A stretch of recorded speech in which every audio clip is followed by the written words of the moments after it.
GM কাদের একদিনও কারাগারে যাননি, মিছিল সমাবেশও করতে পারেননি, বলছেন রুহুল আমিন। ফেব্রুয়ারিতে নির্বাচন হবে এবং হবে, বললেন উপদেষ্টা সাখাওয়াত। জানাবো, আওয়ামী লীগ নিষিদ্ধ হলেও তাদের ভোটের অধিকার নিষিদ্ধ না, বলছেন ফাউজুল কবির। এবং সর্বশেষ জানাবো, লন্ডনে মাহফুজের ওপর হামলা, যা বললেন নাহিদ। শুনছিলেন সংবাদ শিরোনাম, এবারে বিস্তারিত। জিএম কাদের একদিনও কারাগারে যাননি, মিছিল সমাবেশও করতে পারেননি, বলছেন রুহুল আমিন। একদিনও কারাগারে যাননি, বড় কোনো মিছিল সমাবেশও করতে পারেননি জিএম কাদের প্রসঙ্গে মন্তব্য করেছেন জাতীয় পার্টির মহাসচিব এবিএম রুহুল আমিন হাওলাদার। তিনি বলেন, গত বছরের জুলাই আগস্টের গণ অভ্যুত্থান তথা জুলাই বিপ্লব এবং সাম্প্রতিক ডাকসু ও জাকসু নির্বাচন রাজনৈতিক দলগুলোর জন্য বড় শিক্ষা। তার ভাষায়, রাজনীতিতে যদি দম্ভ, অহংকার, প্রতিহিংসা ও জিঘাংসার চর্চা থাকে তবে পতন অনিবার্য। সকালে রাজধানীর গুলশানে জাতীয় পার্টি ঢাকা মহানগর দক্ষিণের নেতাদের সঙ্গে এক মতবিনিময় সভায় হাওলাদার এ মন্তব্য করেন। তিনি বলেন, মানুষের মন জয় করতে হলে ভালোবাসা দিয়ে জয় করতে হবে। আস্থা ও বিশ্বাস অর্জনের জন্য সময়োপযোগী ও গঠনমূলক রাজনীতি প্রয়োজন। এবিএম রুহুল আমিন হাওলাদার আরও যোগ করেন, যে রাজনীতিতে থাকবে না কোনো ব্যক্তি স্বার্থ, থাকবে কেবল দেশ ও দেশের মানুষের কল্যাণ, সেই রাজনীতি টিকে থাকবে। জাতীয় পার্টির মহাসচিব মনে করেন, ডাকসু ও জাকসু নির্বাচনে মানুষের ভালোবাসার জয় হয়েছে। তিনি বলেন, এই অভিজ্ঞতা থেকে শিক্ষা নিয়ে আগামী দিনে রাজনৈতিক পরিকল্পনা সাজানো প্রয়োজন। তিনি বলেন, আগামী দিনে পল্লী বন্ধু এরশাদের জাতীয় পার্টিকে দেশের সকল মানুষের কাছে নিয়ে যেতে হলে ভালোবাসাকে ছড়িয়ে দিতে হবে সর্বত্র। কর্তৃত্ববাদ পরিহার করে দলকে নিয়ে যেতে হবে তৃণমূলে। যদি মানুষের ভালোবাসা অর্জন করা যায়, তাহলে জাতীয় পার্টিকে দেশের মানুষ আবারও ভালোবেসে আলিঙ্গন করে নেবে। তিনি উল্লেখ করেন, ৩৫ বছর আমরা রাষ্ট্র ক্ষমতার বাইরে জেল, জুলুম ও নির্যাতন সহ্য করেছি। মাঝে মাঝে রাজনৈতিক কৌশলের কারণে অন্য কোনো দলের সঙ্গে বন্ধুত্ব হয়েছে, ভবিষ্যতেও হতে পারে, কিন্তু দলীয় প্রতীক লাঙল আমাদের নির্বাচিত নেতৃত্বের হাতেই থাকবে। রুহুল আমিন হাওলাদার দাবি করেন, জিএম কাদের ভাই সূত্রে এরশাদের দলের চেয়ারম্যান হলেও একদিনও কারাগারে যাননি, বড় কোনো মিছিল সমাবেশও করতে পারেননি। হাওলাদার বলেন, জাতীয় পার্টি সবসময় সব নিয়ম মেনে সম্মেলন সম্পন্ন করেছে এবং এখন চেয়ারম্যান আনিসুল ইসলাম মাহমুদের নেতৃত্বে লাঙল প্রতীক থাকবে। সভায় আরও বক্তব্য রাখেন জাতীয় পার্টির কেন্দ্রীয় নেতা মাসুর মাওলা সহ আরও অনেকে। ফেব্রুয়ারিতে নির্বাচন হবে এবং হবে, বলছেন উপদেষ্টা সাখাওয়াত। নৌ পরিবহন মন্ত্রণালয়ের উপদেষ্টা ব্রিগেডিয়ার এম সাখাওয়াত হোসেন বলেছেন, আগামী ফেব্রুয়ারিতে নির্বাচন হবে এবং হবে, এ নিয়ে কোনো সন্দেহ নেই। বিষয়টি নিয়ে উপদেষ্টা পরিষদের মধ্যেও কোনো সংশয় নেই। তিনি বলেন, নির্বাচন কমিশন নির্বাচন পরিচালনা করবে, আমাদের কিছু করণীয় থাকবে না। সেই নির্বাচনের মধ্য দিয়ে যারা ক্ষমতায় আসবে তারা গণতান্ত্রিক ধারায় দেশ পরিচালনা করবে বলে আশা রাখি। এ সময় খাল পুনরুদ্ধার, পোর্ট রোড ও প্যাসেঞ্জার টার্মিনাল প্রকল্পের অগ্রগতি ঘুরে দেখে সন্তোষ প্রকাশ করেন উপদেষ্টা।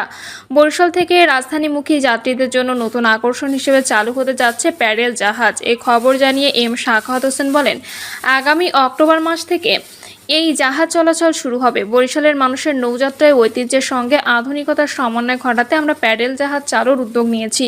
এতে শুধু যাত্রী সেবা নয়, পর্যটন খাতও নতুন গতি পাবে। সাখাওয়াত হোসেন বলেন, বরিশালের বিভাগীয় কমিশনার ও জেলা প্রশাসক খাল পুনরুদ্ধারের উদ্যোগ নিয়েছেন, যা প্রশংসনীয়।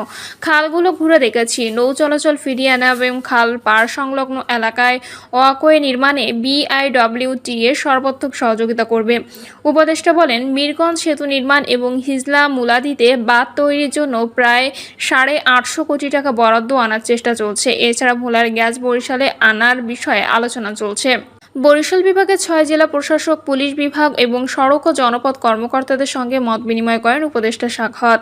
এ সময় বরিশালের বিভাগীয় কমিশনার ও সিটি কর্পোরেশনের প্রশাসক রায়হান কাউসার এবং জেলা প্রশাসক দেলোয়ার হোসেন উপস্থিত ছিলেন। আওয়ামী লীগ নিষিদ্ধ হলেও তাদের ভোটের অধিকার নিষিদ্ধ না, বলছেন ফাউজুল কবির। আওয়ামী লীগ নিষিদ্ধ হলেও তাদের ভোটের অধিকার নিষিদ্ধ না, তাই তারা জাতীয় সংসদ নির্বাচনে কোন দলে ভোট দেবেন তা কেউ বলতে পারবে না, এমনই মন্তব্য করেছেন বিদ্যুৎ, জ্বালানি ও খনিজ সম্পদ মন্ত্রণালয়ের উপদেষ্টা মোহাম্মদ ফাউজুল কবির খান। উপদেষ্টা এ সময় বলেন, অন্তর্বর্তী সরকারের কোনো দল নেই, তাই অন্তর্বর্তী সরকার নিরপেক্ষ ভূমিকা পালন করছে। আগামী জাতীয় সংসদ নির্বাচন অবাধ, সুষ্ঠু, নিরপেক্ষ নির্বাচন করবে অন্তর্বর্তী সরকার। সেই নির্বাচনে কে জিতলো কে হারলো এটা তাদের দেখার বিষয় না। নির্বাচনে কোনো সরকারি কর্মকর্তারা কারো পক্ষ নিতে পারবে না। কেউ কোনো দলের পক্ষ নিলে তার বিরুদ্ধে তাৎক্ষণিকভাবে কঠোর ব্যবস্থা নেওয়া হবে জানিয়ে তিনি আরও বলেন, নির্বাচন যে দলেই জিতুক না কেন সরকারি কর্মকর্তারা সেই দলের পক্ষেই কাজ করবে। নির্বাচনে ডিসি, এসপি ও ওসিরা কারো পক্ষ নিলে তার বিরুদ্ধে ব্যবস্থা নেওয়া হবে। আওয়ামী লীগ 2018 সালে যে নির্বাচন করেছিল সেটা দিনের ভোট রাতে হয়েছে, সেটা ছিল লাইলাতুল নির্বাচন। ফাউজুল কবির খান বলেন, এখন বিদ্যুৎ সংকট নেই, কারখানাগুলোতে কিছুটা গ্যাসের সংকট আছে, তা ঠিক হয়ে যাবে। সবসময় সরকার বিদ্যুতের লোডশেডিং মনিটরিং করছে। সেই সঙ্গে ঢাকা আশুলিয়া এলিভেটেড এক্সপ্রেসওয়েতে নির্মাণ কাজ চলায় মানুষের কিছুটা দুর্ভোগ হচ্ছে। উন্নয়ন কাজে দুর্ভোগ হলে সেটা কিছুই না বলেও মন্তব্য করেন তিনি। উপদেষ্টা পরে বিভিন্ন উপজেলা নির্বাহী কর্মকর্তা ও পল্লী বিদ্যুতের কর্মকর্তাদের সঙ্গে মত বিনিময় করেন। এ সময় স্থানীয় সরকার বিভাগের সচিব মোহাম্মদ রেজাউল মাকসুদ জাহেদি, বিদ্যুৎ বিভাগের সচিব ফারজানা মমতা সহ আরও অনেকে উপস্থিত ছিলেন। লন্ডনে মাহফুজের ওপর হামলা, যা বললেন নাহিদ।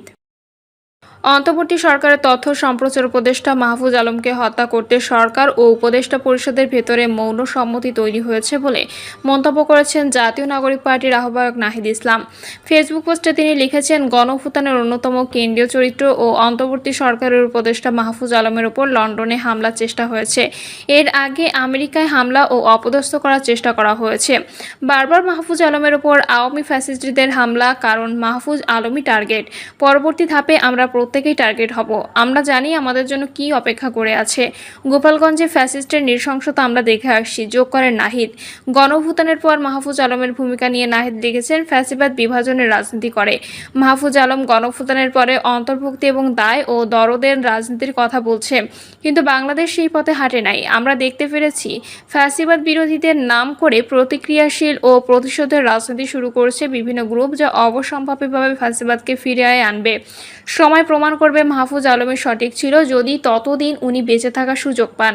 যুক্তরাষ্ট্র এবং যুক্তরাজ্য দুইবার হামলার শিকার হলেও এখনও এ ব্যাপারে অন্তর্বর্তী সরকার কোনো শক্ত পদক্ষেপ নেয়নি। অভিযোগ করে তিনি বলেন, মাহফুজ আলমের ওপর হামলার ঘটনায় কোনোবারই অন্তর্বর্তী সরকার কোনো স্ট্রং পদক্ষেপ নেয় নাই, কোনো শক্ত বার্তা দেয় নাই, কোনো উপদেষ্টা বা প্রেস সচিব একটা মন্তব্য কখনো করে নাই। সরকার ও উপদেষ্টা পরিষদের ভেতরে মাহফুজ আলমকে অপদস্থ ও হত্যার মৌন সম্মতি তৈরি করা হয়েছে। এ সরকার ও উপদেষ্টারা মাহফুজদের যথেচ্ছা ব্যবহার করে এখন মৃত্যুর মুখে ঠেলে দিচ্ছে। আমরা এগুলো মনে রাখছি, রাজনৈতিকভাবে এর জবাব দেওয়া হবে। জোটে যাওয়ার বিষয়ে যা জানালো এনসিপি। জাতীয় নাগরিক পার্টি এখনও কোনো জোট বা যুগপৎ আন্দোলনের বিষয়ে সিদ্ধান্ত গ্রহণ করেনি বলে জানিয়েছে দলের জ্যেষ্ঠ যুগ্ম আহ্বায়ক ও রাজনৈতিক লিয়াজো প্রধান আরিফুল ইসলাম আদিব।